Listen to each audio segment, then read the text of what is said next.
Hello there, everybody. Welcome back to a breaking news edition of the SevereMMA podcast, as the main event of UFC 282 has changed.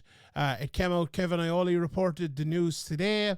Jan Blachowicz is now in the main event picture against Magomed Ankalaev, which is really weird. I'm sure you're all saying, if you're waking up here in the morning and listening to this, it was supposed to be Yuri Prochazka against Glover Teixeira. How can both of them not be fighting? So the news is that Yuri Prochazka has suffered a really bad shoulder injury. I know myself, I have a very bad shoulder. Terrible injury to have. Glover Teixeira, according to Ariel Helwani, asked to fight Jan Blachowicz because he's fought him before. The UFC said, no, we want you to fight Ankalaev. He's the next guy. He's the guy who deserves it.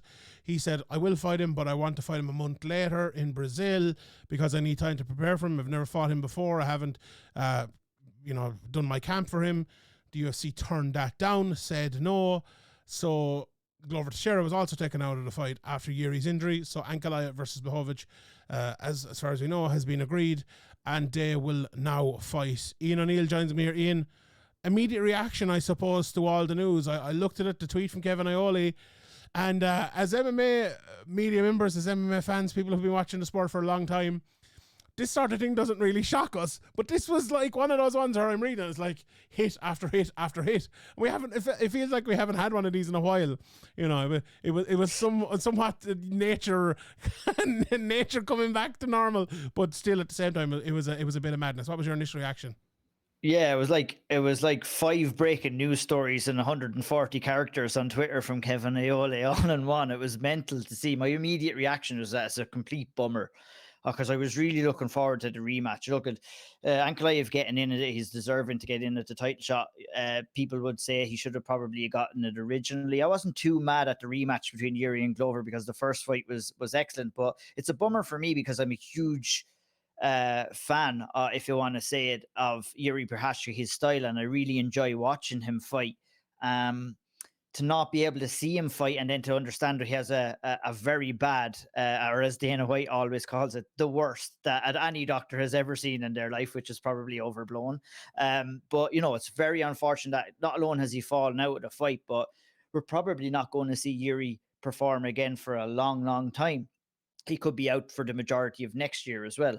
But you know what? That opens the door to kind of let light a fire under the light heavyweight division. We've got Ankalaev and Big Jan going in there to compete. Obviously, we had the other announcements of your boy Jamahal Hill against Anthony Smith. The winner of that could be looking at the next title shot as well.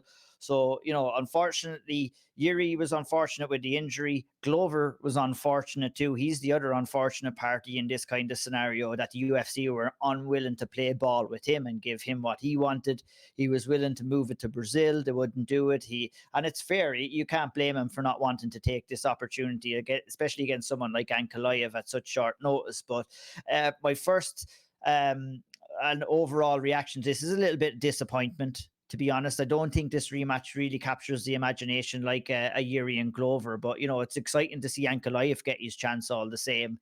But I just hope that Yuri makes a full recovery, because with shoulder injuries, as you said, they're very hard to come back from. And, especially with a guy like Yuri Prochazka too, who's just this kind of unique, kind of mystic fighter, and I don't think that we've seen his full story unfold inside the UFC, and I would just hate for an injury to kind of come in and scupper that altogether. So I really hope that he makes a full recovery. You asked me on the Chasing Pack who is the best light heavyweight in the world. I do believe it's Yuri Prochazka, and I feel that, he needed this performance against Glover. Maybe if he went in there and got Glover out of there, I think he probably would have sealed that kind of spot at the top of the light heavyweight division and to be classed one of the best light heavyweights in the world. But, he asked me how you feeling. Was a little bit disappointment, but, we'll make the best of a bad situation here. Yeah, I would agree with most of what you said there. To be fair, disappointing was definitely for me as well. I think more just to not see Prochazka fighting. Like, he's someone who, I've become a massive fan of over the last while, seeing his fights in the UFC, and obviously, like a bit like Solidich at the moment. We're looking forward to seeing him fighting in one championship. He's been the guy that was maybe on the outside and everyone knows about him. Or Mansoir Benoit coming into Bellator. Everyone is kind of looking forward, and then boom, jumps on. That's what Prochazka did, and he did it so quickly. Look at Alex Pereira doing it as well. And the fact that that's kind of been robbed from him and robbed from us as media members and robbed from the fans as well for maybe a year. And look, hopefully the injury isn't as bad as Dana White. You never look with Dana White. It's the worst injury ever. He might be back by Christmas. So hopefully that is the case. But yeah, it's very very unfortunate. And for Glover as well, I saw a few people saying, look, Glover might retire now because, like, is he going to get the winner of this? There's no assurances there. Ariel said that in his report he did over on Twitter. So it's a very, very interesting one here.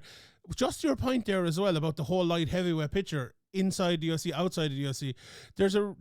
This even furthers the argument, I suppose, that the light heavyweight division is probably the most open in the world if you think about it.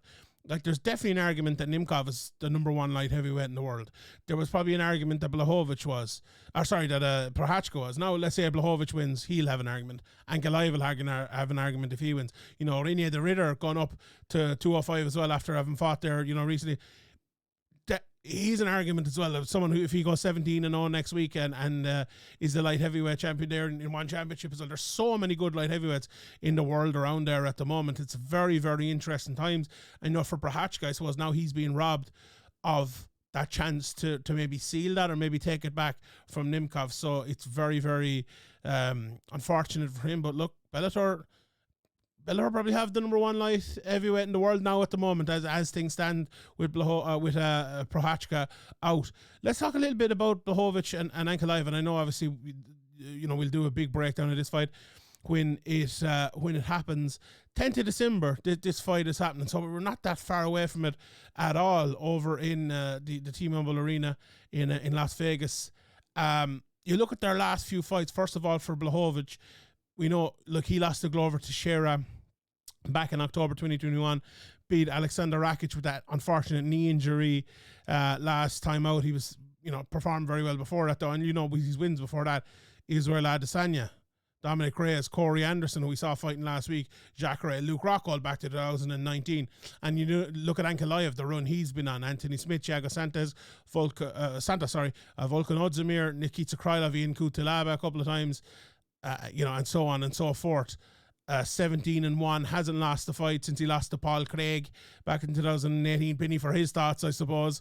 Beaten, we saw Jamal Hill as well, as you mentioned, involved in a big fight. Could be the number one contender fight now, possibly, if he wins that against Anthony Smith. Paul Craig has beaten both of them, and he's unfortunately he's not in the best run, I suppose, at the moment with the last fight anyway. But overall, I know we've watched a lot of both of these guys. I would say both very well rounded. I wouldn't say the most dissimilar fighters in the world. If we're being honest, both of them can fight a very technical long matchup if they need to. I suppose the Polish power might have a little bit of the advantage. Obviously, Ankalaev is the younger, fresher fighter. First kind of impression of this fight, are you excited for it? Maybe not. Maybe I won't ask you to pick a winner right now, but how do you think the fight will go? I think it's going to be probably a typical Magomed Ankalaev fight where it's kind of a tactical kind of standing battle, I would imagine. It'd be interesting to see if Ankalaev is willing to kind of exchange in the grappling exchanges early with someone like Jan, who carries some big power. I mean, Jan must be counting his lucky stars to find himself in this opportunity again. It's something that will get any fighter going, the opportunity to win back your belt. And for Ankalaev's the same. His opportunity, he went from what probably would have been the number one contender fight now into the straight up championship fight. So I guess the big thing that's going to be a factor on this is who's going to be prepared for a championship rounds, because originally these guys were scheduled, if I'm not correct, on the undercard as the co-main event, and would only have originally been scheduled for 3 rounds. So now they've had to make that quick adjustment to, maybe some of their training schedules. Strength and conditioning is going to play a factor, and it's going to also bring different kind of fight tactics into this as well. Would I expect these two guys to come out guns a-blazing in round 1? Probably not. This fight is more going to be a slow builder, I would say. They're going to play a lot of respect because it's for all the marbles. I mean, it's a big, big fight for both of these guys. And I feel, it's probably not going to be a classic for the ages fight, but it is going to be a very tactical, technical fight. And I quite enjoy watching those fights as well. And I could see it maybe playing out the majority on the feet, I would imagine. Yeah, I would tend to agree. I'd be interested to see the strength battle. Who's the stronger fighter in there? Because usually Blahovic has that advantage, and I think usually Ankalaev probably has that advantage as well. We see how good Blahovic's wrestling has been. Ankalaev is a very good wrestler, but they've both come up through that very tough Eastern European fighting circuit where you need to be a good wrestler, a good striker, a good everything. I would tend to agree with you. I think it's going to be a very even pace, probably 5-round fight, and probably a close decision towards the end of it as well. But we'll obviously preview that and look forward to it more as it comes closer. One other thing before we go, Paddy Pimblett, co-main event now against Jared Gordon. I think, do you know what? This might be a little bit of a blessing in disguise for the UFC, because not only now will Paddy Pimblett be on the card and he'll always be talking and all, he is a big spot. The question will be asked Paddy Pimblett, you're in the co-main event. A lot of more media for Paddy Pimblett, a lot more talk. Now, Paddy's weight cut, we've seen him, I don't know if anyone saw his vlog recently, he was talking about how he spent 7 weeks for his last fight, basically just taking off the weight. And, this is another one that's not on the biggest notice in the world. Will that be a struggle with the weight getting down there? He's, Paddy makes the weight, and I don't think he's ever missed weight, if I'm not mistaken. Never 155 anyway. There's issues there, but I think if he can make the weight fine, if he can get more media in there, if they can put Paddy Pimblett towards the top, and then if he goes in there and say he wins against Jared Gordon, we'll break down the fight, obviously, when the fight comes closer. But I think this is a blessing in disguise. What do you think about Paddy getting that big spot? He deserves it, for the promotion. I'm delighted to see him get it. I'm delighted to see him get the opportunity. He definitely deserves it. But one thing I have a question for is, where do you go after this? Because you're on the co-main event slot of a pay-per-view.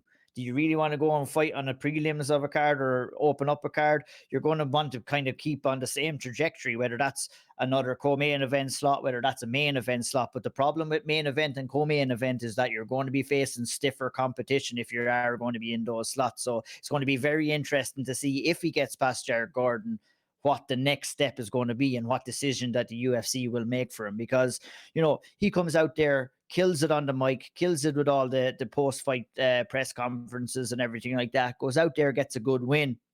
It's to the moon with Paddy Pimblett after this, because you've got that co-main event slot, you've got that hype behind you, you've got that extra kind of attention around. But sometimes be careful what you wish for, and it's very true in mixed martial arts sometimes. Yeah, you said it the last time. Paddy Pimblett has no option now but to move forward. And in fairness, this Jared Gordon fight is a move forward. The co-main event slot now is a move forward. But the move forward after this, if he does win and comes through it, is another move forward again. Is Paddy ready for it? We will see, I suppose, at the time. We leave it there, everyone. We just came on today to kind of talk about this news, break this news. For more, check out the SevereMMA podcast coming out this Sunday. Check out our Patreon as well, patreon.com/SevereMMA podcast for all the Irish MMA needs. The Ultra Angle, check that out as well, and keep an eye on our YouTube for more videos, more previews, and all of that. For Ian O'Neill, I'm Sean Sheehan. This is SevereMMA.com. We'll see you all